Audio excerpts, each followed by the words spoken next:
자, 지난 시간에 이란과 이스라엘 간의 전쟁에 대해서 여러분들께 자세하게 말씀드렸습니다. 자, 이란과 이스라엘 간의 전쟁을 하는데 미국 증시는 왜 떨어지고 그리고 왜 이렇게 암호화폐 시장에도 안 좋게 영향을 미치는 것일까요? 자, 그 부분에 대해서 지난 시간에 말씀드렸기 때문에 오늘 간단하게, 오늘 영상을 못 보신 분들을 위해서 간단하게만 먼저 말씀드릴게요.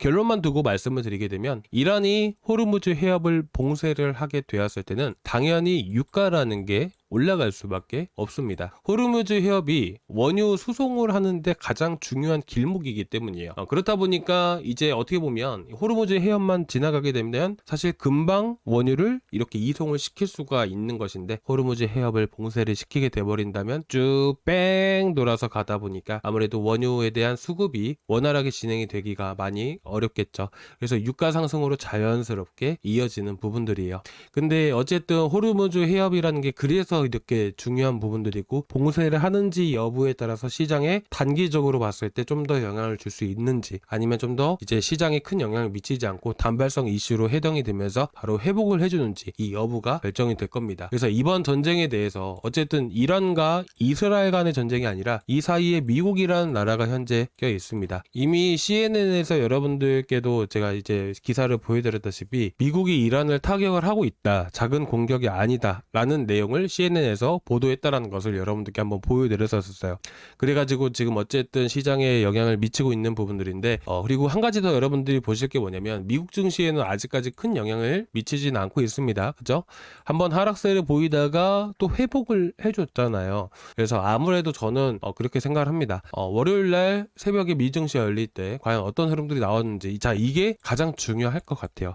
그래서 여기서 추가적인 하락이 나오는지 여부는 아무래도 또 이제 월요일날 밤 늦게가 돼봐야 어떻게 될지 좀 더 결정이 날 것 같습니다. 하지만 지금 보시다시피 제일 밑에 보시는 거 보인가요? 제일 밑에 것이 뭐냐면 보시면 또 초록 색깔 바 보이시죠? 코인베이스 프리미엄 지표예요. 근데 이렇게 시장이 하락하고 지지라인을 깨기 직전인데도 이렇게 보시다시피 코인베이스 프리미엄이 양수를 띄고 있다는 것은 어느 정도 지지를 해줄 가능성이 높습니다. 만약에 이전과 같은 경우에 여러분들 보시게 되시면 이더리움이든 리플이든 다 똑같습니다. 어쨌든 리플을 들고 계시든 이더리움을 들고 계시든 제 영상을 보시는 분들 어떤 코인 들고 계시든 다 영향을 똑같이 주는 거예요. 그래서 공통되게 말씀드리는 겁니다. 종목이랑 상관없이.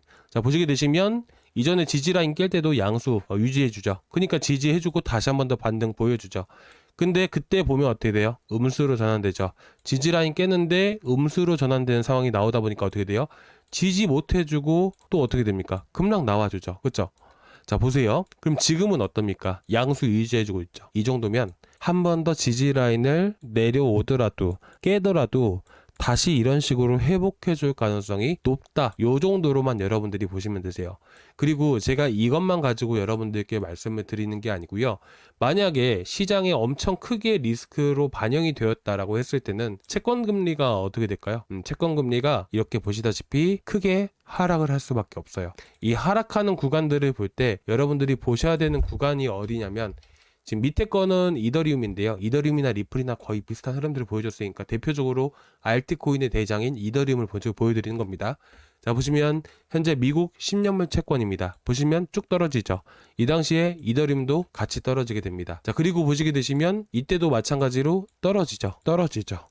무조건 올라갈 때도 같이 올라가고 떨어질 때도 같이 떨어지는 건 아니에요. 근데 보통 이 시기의 공통점들, 같이 떨어지는 시기의 공통점은 뭐냐면 보통은 이렇게 이 기사 보시면 아시겠지만 주식 등 위험자산 회피, 국채, 금으로 자금이 유입된다.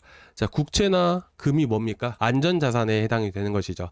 그래서 국채 쪽으로 자금들, 채권, 보시게 되시면 우리가 이걸 왜 봐야 되냐면 돈의 흐름을 항상 먼저 생각을 하셔야 돼요. 돈의 흐름, 그리고 증시가 올라가고 코인 시장이 올라가려면 어떻게 돼야 됩니까?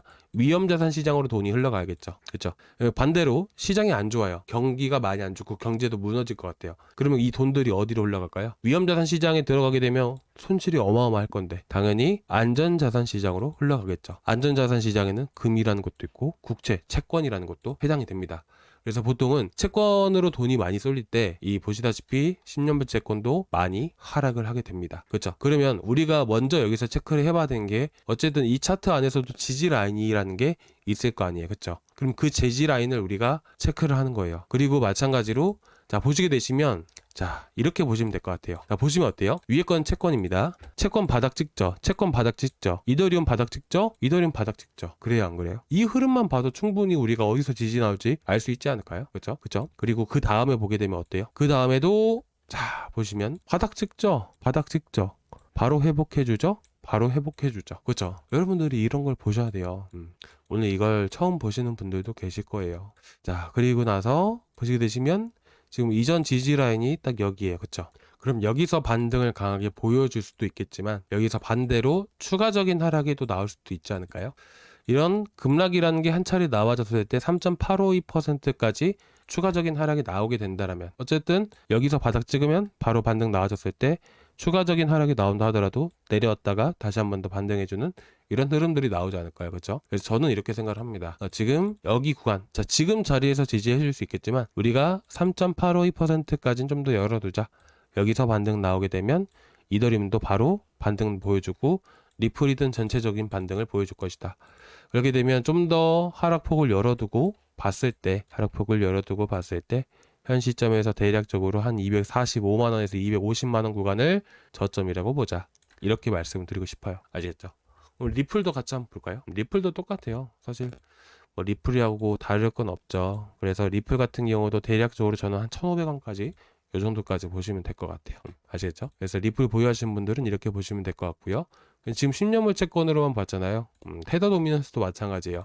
이게 상승을 하게 되면 어떻게 될까요? 리플이든 이더리움이든 비트코인이든 리플이든 이더리움이든 비트코인이든 마찬가지로 어떻게 됩니까? 반대되는 흐름들을 보이잖아요. 상반되는 흐름들을. 그럼 지금 이게 뚫고 올라갈 것 같아요? 맞고 떨어질 것 같아요? 뚫고 올라갈 것처럼 보이죠. 그럼 당연히 추가적인 하락이 나오는 겁니다. 걱정하지 마십시오. 여기가 저항 구간이고 맞고 떨어지게 된다라고 했을 때는 다시 한 번 더 이더리움이든 전체적으로 강세를 보일 수가 있을 것 같습니다.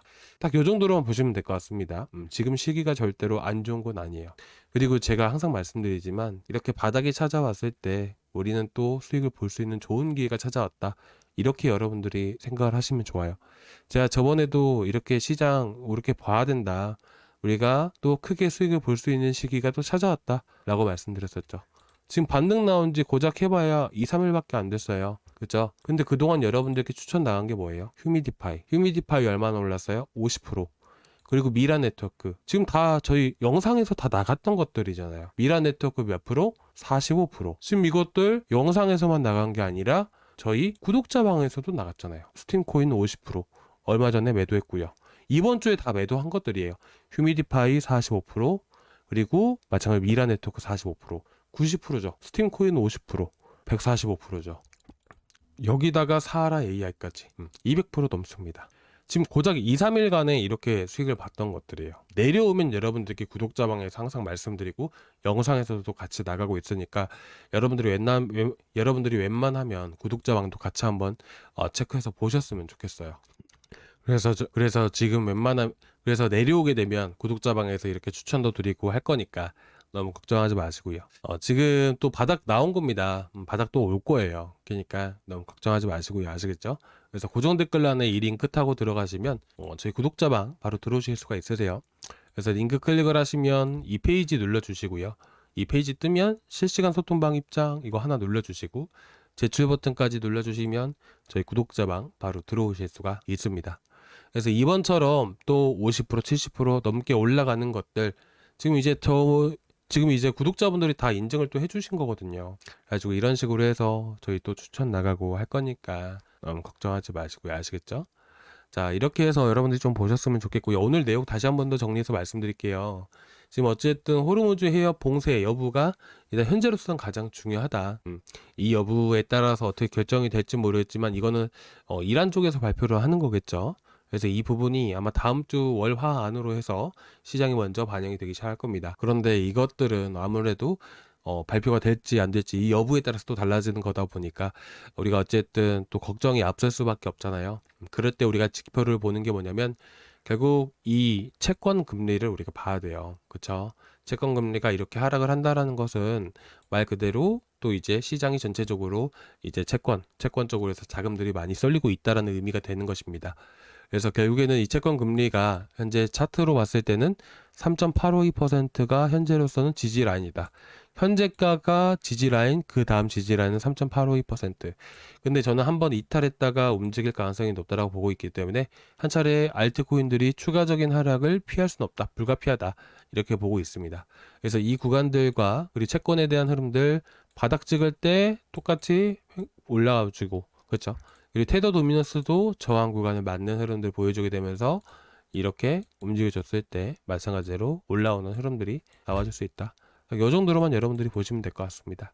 코인베이스 프리미엄 지표가 지금 보시면 이제 예를 들어서 음수가 계속 지속되고 있으면 좀 걱정이 되겠죠. 근데 어느 정도는 양수를 계속해서 띄고 있는 부분들이어서 어느 정도는 지금 예전처럼 급락이 나와줄 가능성은 현저하게 떨어진다, 저는 이렇게 생각을 하고 있습니다. 그래서 지금 예전의 지지 라인에서 보여줬던 흐름들과는 완전히 다르기 때문에 확실하게 더 강하게 지지해줄 가능성이 높다, 딱 이 정도로만 보셨으면 좋겠습니다. 자, 오늘 여기까지 준비했고요. 다음 시간에 또 궁금하신 거 있으시면 언제든지 말씀해 주시고 다음 시간에 또 뵙도록 하겠습니다. 감사합니다.